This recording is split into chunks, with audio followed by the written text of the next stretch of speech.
खड़क सिंह के खड़कने से खड़कती हैं खिड़कियां। आपने ये मनकूला तो बचपन से सुना होगा, मगर उसके पीछे की दास्तान का नहीं पता होगा। खड़क सिंह पटियाला के महाराजा के मामू थे।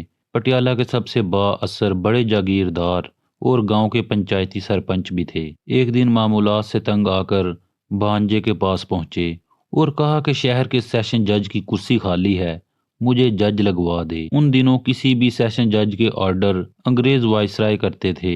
बांजे से चिट्ठी लिखवा कर खड़क सिंह वायसराय के पास जा पहुंचे। वायसराय ने खत पढ़ा। वायसराय ने नाम पूछा, खड़क सिंह। वायसराय तालीम। खड़क सिंह, तुसी मैनू जज लाना है या स्कूल मास्टर? वायसराय हंसते हुए, सरदार जी, मेरा मतलब कानून की कोई तालीम भी हासिल की है या नहीं?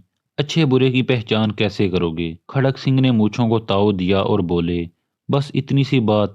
भला इतने से काम के लिए गधों की तरह किताबों का बोझ क्यों उठाऊं? मैं सालों से पंचायत के फैसले करता आ रहा हूं।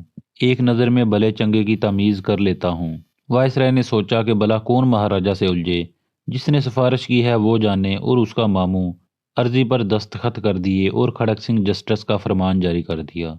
अब खड़क सिंह पटियाला लौटे और अगले दिन बतौर जस्टिस कमरा अदालत में पहुंचे। इत्फाक से पहला केस कत्ल का था।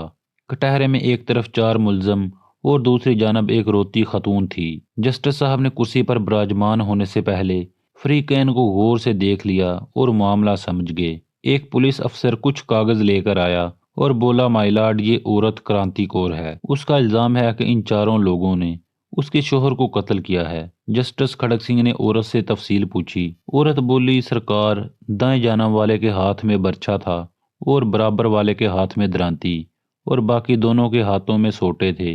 ये चारों कमाद के खेत से निकले और खसम को मार मार कर जान से मार दिया। जस्टिस खड़क सिंह ने चारों को गुस्से से देखा और पूछा, क्यों बदमाशो, तुमने बंदा मार दिया? दाएं तरफ खड़े बंदे ने कहा, ना जी सरकार, मेरे हाथ में तो कई यानी बेलचा था। दूसरे ने कहा, मेरे हाथ में भी दरांती नहीं थी, हम तो सिर्फ बात करने गए थे और हमारा मकसद सिर्फ समझाना था। खड़क सिंह ने गुस्से से कहा, जो भी हो, बंदा तो मर गया ना। फिर कलम पकड़कर कुछ लिखने लगे तो अचानक एक काला कोट पहने शख्स खड़ा हुआ और बोला, माय लॉर्ड, रुकिए, ये केस बड़ा पेचीदा है। ये एक जमीन का फड्डा था और जिस जमीन पर हुआ वो जमीन भी मुल्जमान की है। भला मकतूल वहां क्यों गया? जस्टिस खड़क सिंह ने पुलिस अफसर से पूछा, ये काले कोट वाला कौन है? जनाब, ये इन चारों का वकील है। पुलिस वाले ने जवाब दिया। तो इन्हीं का बंदा हुआ ना जो उनकी तरफ से बात कर रहा है। फिर खड़क सिंह ने वकील सफाई को भी उन चारों के साथ खड़े होने का कहा।